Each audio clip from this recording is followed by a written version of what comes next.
High, welcome to my channel পাখির বাসা। আজকে একটু অন্য ধরনের ভিডিও করছি।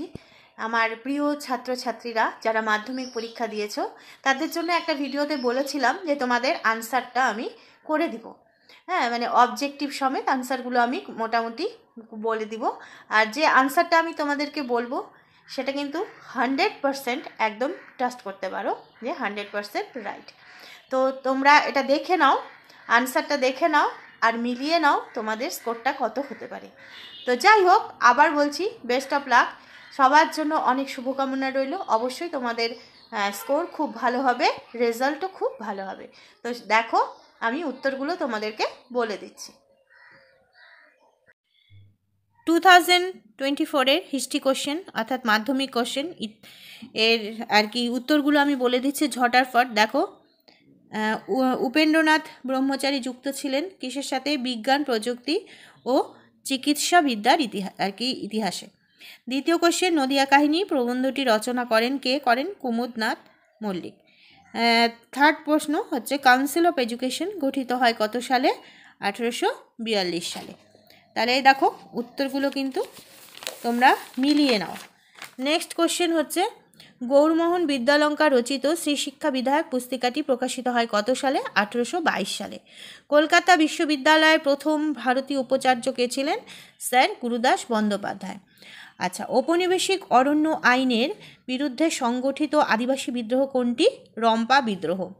নেক্সট হচ্ছে কি, নীলবিদ্রোহ দুজন উল্লেখযোগ্য নেতা দিগম্বর বিশ্বাস ও বিষ্ণুচরণ বিশ্বাস চৌগাছা গ্রামে বাস করতেন। এই চৌগাছা গ্রামটি কোন জেলায় ছিল? নদিয়া জেলায়।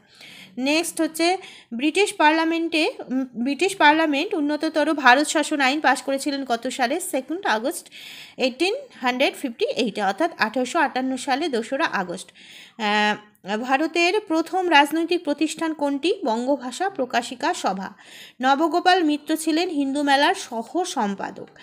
বসু বিজ্ঞান মন্দিরের প্রতিষ্ঠাতা জগদীশচন্দ্র বসু কিসের অধ্যাপক ছিলেন? পদার্থবিদ্যার অধ্যাপক ছিলেন।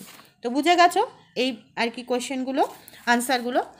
এবার বাংলা ভাষার প্রথম সচিত্র পুস্তক প্রকাশ করেন কে? গঙ্গা কিশোর ভট্টাচার্য। সর্বভারতীয় কিষাণ সভার প্রথম সভাপতি কে ছিলেন? এটা দুটো আনসার হতে পারে। যারা এনজি রঙ্গ দিয়েছো তারাও রাইট হবে, আবার যারা স্বামী সহজানন্দ দিয়েছো দুটোই হবে। বুঝতে পারছো? এবার কৃষক আন্দোলনে মতিলাল তেজওয়াত নেতৃত্ব দিয়েছিলেন কোথা থেকে? রাজস্থান থেকে। কোথার থেকে? রাজস্থান থেকে। গিরনি কামগার ইউনিয়ন প্রতিষ্ঠিত হয়েছিল 1928-এ, অর্থাৎ 1928 সালে। ভারত ছাড়ো আন্দোলনে ভোগেশ্বরী ফুকনুনি শহীদ হয়েছিলেন কোথার থেকে? আসামে। অ্যান্টি সার্কুলার সোসাইটির সম্পাদক ছিলেন কে? শচীন্দ্র প্রসাদ বসু। বীণা দাস বাংলার ছোট লাট স্ট্যানলি জ্যাকসনকে হত্যা করার চেষ্টা করেছিলেন কত সালে? 1932 খ্রিস্টাব্দে। স্বাধীন ভারতের প্রথম গান্ধীবাদী শহীদ কে ছিলেন? পত্তি শ্রীরামালু। কে? পত্তি শ্রীরামালু। তাহলে বুঝে গেলে এই পেজের উত্তরগুলো। এবার নেক্সট আসছে, গোয়া কত সালে ভারতভুক্ত হয়েছিল? 1961 সালে।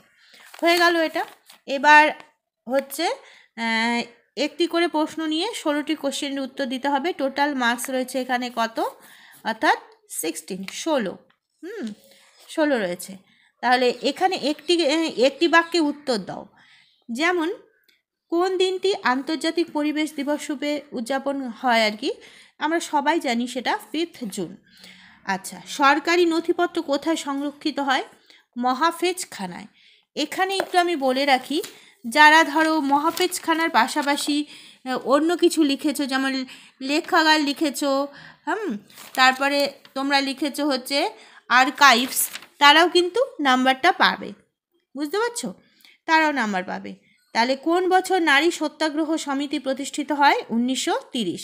বিশ্বভারতী কে প্রতিষ্ঠা করেন? রবীন্দ্রনাথ ঠাকুর। আচ্ছা, বঙ্গভঙ্গ বিরোধী আন্দোলন সীমাবদ্ধ ছিল কৃষক শ্রেণীর মধ্যে, এটা ভুল না ঠিক? এটা ঠিক বা ভুলের মধ্যে রয়েছে, এটা হচ্ছে ভুল। আচ্ছা, নীলবিদ্রোহ অন্যতম নেতা ছিলেন বিশ্বনাথ সর্দার, নিশ্চয়ই এটা ঠিক। ফরাজি আন্দোলন প্রতিষ্ঠাতা ছিলেন দুদু মিয়া, এটা ভুল। দ্য বেঙ্গলি পত্রিকার সম্পাদক ছিলেন সুরেন্দ্রনাথ বন্দ্যোপাধ্যায়, এটা ঠিক। এবার স্তম্ভ মেলানো, দেখো, লর্ড লর্ড রিপন তিনি কি করেছিলেন? Hunter commission. নেলি সেনগুপ্ত তিনি কিসের সাথে যুক্ত ছিলেন? স্টিম লঞ্চ শ্রমিক ধর্মঘট এর সাথে যুক্ত ছিলেন। আচ্ছা, লর্ড আমহার্স্ট তিনি সাধারণ জনশিক্ষা কমিটির সাথে যুক্ত ছিলেন। আর তারকনাথ পালিত তিনি বেঙ্গল টেকনিক্যাল ইনস্টিটিউটের সাথে যুক্ত ছিলেন। তাহলে স্তম্ভ মেলানো হয়ে গেল। আচ্ছা, এইবার হচ্ছে চুয়ার বিদ্রোহের এলাকা। এটা ম্যাপ পয়েন্টিং চুয়ার বিদ্রোহের এলাকা তোমরা হয়তো জানো। আচ্ছা, না জানলেও আমি আরেকবার একটু তোমাদেরকে বলে দিচ্ছি। দেখো, চুয়ার বিদ্রোহের এলাকা হবে এটা, এই অঞ্চলটা হবে চুয়ার বিদ্রোহের এলাকা, এই জায়গাটা। ঠিক আছে। দ্বিতীয় প্রশ্ন হচ্ছে মহাবিদ্রোহের একটি কেন্দ্র হচ্ছে কানপুর। এই যে মহাবিদ্রোহের কেন্দ্র কানপুর, এটা এই জায়গাটা। তাহলে চুয়ার বিদ্রোহের এলাকা হচ্ছে এই জায়গাটা, আর হচ্ছে কানপুর এটা। তারপরে রয়েছে মহাবিদ্রোহের একটি কেন্দ্র দিল্লি, এই যে নেক্সট, এটা হচ্ছে দিল্লি, এই জায়গাটা হচ্ছে দিল্লি। তারপর হচ্ছে পুনর্গঠিত রাজ্য কেরালা, পুনর্গঠিত রাজ্য হচ্ছে কেরালা, এই যে এটা। তাহলে বুঝতে পারছো, ম্যাপ তোমাদেরকে এভাবে করতে হবে। এই যে দেখে নাও, আরেকবার দেখে নাও। এটা হচ্ছে চুয়ার বিদ্রোহের এলাকা, এটা হচ্ছে কানপুর মহাবিদ্রোহের একটি অঞ্চল, এটা দিল্লি, আর এটা হচ্ছে নবগঠিত একটি রাজ্য কেরালা। হয়ে গেল। আচ্ছা, এইবার আসছি পরের প্রশ্ন, অর্থাৎ বিবৃতি। কি বলেছে? নিম্নলিখিত বিবৃতিগুলির মধ্যে সঠিকটা ব্যাখ্যা করো। কি? হিন্দু কলেজ প্রতিষ্ঠিত হয়েছিল 1817 খ্রিস্টাব্দে। আচ্ছা, এটা রাইট আনসারটা হবে 3 নম্বর ব্যাখ্যাটা। এটি প্রতিষ্ঠিত হয়েছিল সম্ভ্রান্ত হিন্দু পরিবারের ছাত্রদের আধুনিক পাশ্চাত্য শিক্ষায় শিক্ষিত করার জন্য। আচ্ছা, সেকেন্ড ব্যাখ্যাটা বিবৃতি কি? বারদৌলি সত্যাগ্রহ আন্দোলন অনুষ্ঠিত হয়েছিল 1928 খ্রিস্টাব্দে। এটা হবে সেকেন্ড ব্যাখ্যাটা। কি? এটি ছিল মূলত সরকারি রাজস্ব বৃদ্ধির বিরুদ্ধে ধনী কৃষক শ্রেণী ও শ্রমিকদের যৌথ আন্দোলন। আর এরপরে হচ্ছে থার্ড বিবৃতি কি? দেশপ্রাণ বীরেন্দ্রনাথ শাসমল ছিলেন বাংলার একজন জনপ্রিয় নেতা। কোন আন্দোলনের সাথে যুক্ত ছিলেন? তিনি অসহযোগ আন্দোলনের সময় মেদিনীপুরের কৃষক আন্দোলনে নেতৃত্ব দিয়েছিলেন। এটা হবে। আচ্ছা, এর 4 নম্বর বিবৃতি হবে কি? 1946 খ্রিস্টাব্দে 12 ফেব্রুয়ারি দিনটি রশিদ আলী দিবস রূপে পালিত হয়। এটা হচ্ছে রশিদ আলী দিবস। রশিদ আলী ছিলেন আজাদ হিন্দ বাহিনীর একজন ক্যাপ্টেন, অর্থাৎ 3 নম্বর ব্যাখ্যাটা। তাহলে এই তো গেল তোমাদের প্রশ্ন, তোমরা মিলিয়ে নিও। তো যারা এইভাবে লিখেছো তারা ফুল মার্কস পাবে।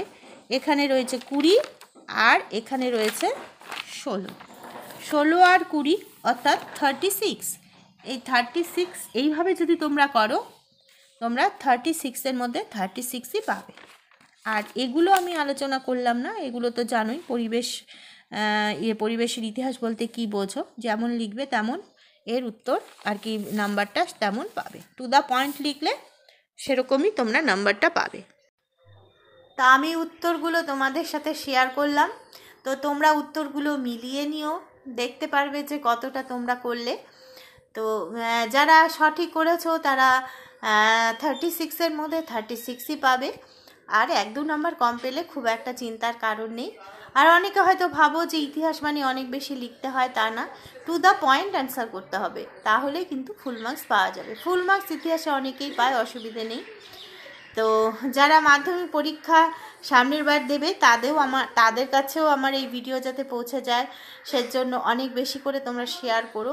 আমার প্রিয় ছাত্রছাত্রী সবার কাছে যেন আমার এই ভিডিও পৌঁছে যায়, সেজন্য তোমরা অনেক অনেক বেশি করে শেয়ার করো। যারা সাবস্ক্রাইব করোনি তারা সাবস্ক্রাইব করে অবশ্যই সঙ্গে থেকো।